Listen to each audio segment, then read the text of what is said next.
Hey everyone, Brian and Jeff with Wrenches and Rides, and if you're looking for a new windshield or a half windshield for your Can-Am Maverick X3, we're going to show you how to install a Dragonfire one that we got from Summit Racing.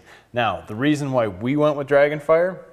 Well, you on your machine has got the Can-Am original, and what's our problem with it? It scratches like so easy. I take very good care of that windshield, and that thing is, it looks like I don't even care. And I don't wipe it off with anything. I just simply leave it and wash it with soap and water, and it looks horrible.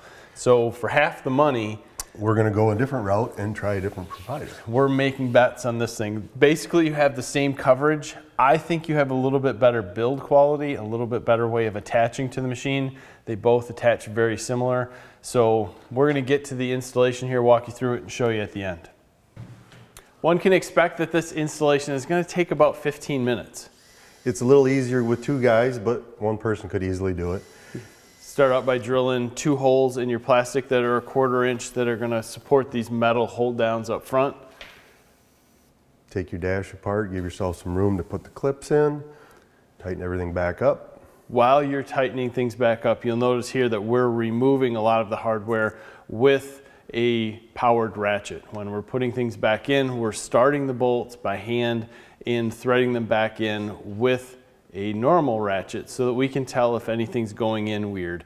That's important because these clips are somewhat easy to find, but also fairly easy to destroy. Yeah, you can cross thread them real easy, and once you do that, you have to replace them. So take your time in putting things together.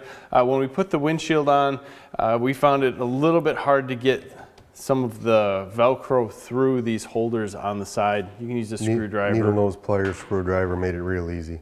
And you can also raise this windshield up and then slide it down into place if need be and make sure everything's tight, because when it's sitting down here, there's not a lot of room to get your hands around this Velcro. Other than that, this thing is great. We put a little bit of weather stripping down here because it had a little rattle to it. If you don't mind that, don't worry about it. Fairly common in these windshields. There's a lot of plastic pieces that are close, and if you're going to trailer it or drive fast, we don't want to hear that. We want to have everything be silent. So I think this is a nice straight windshield. Looks good. It doesn't look like it's going to scratch as easy as the other one, but time is going to tell on this. So we're going to keep you up to date. Make sure you subscribe to our channel. Check out the links below for all the tools that we use putting this together, and also the link to this windshield. Thanks for your time. Have a great day.